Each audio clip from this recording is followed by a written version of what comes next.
వివాహం అయిపోయి అమ్మాయి వెళ్ళిపోయింది కదా, ఇక శివుడు తాను పెళ్లి చేసుకోను అని కూర్చున్నాడు కదా.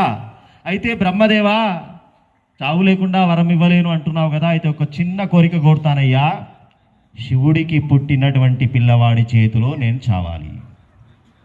బ్రహ్మగారు ఆలోచించకుండానే తథాస్తు అన్నాడు. కానీ బాగా ఆలోచిస్తే శివుడు ఇప్పుడు పెళ్లి చేసుకునే పరిస్థితే లేదు.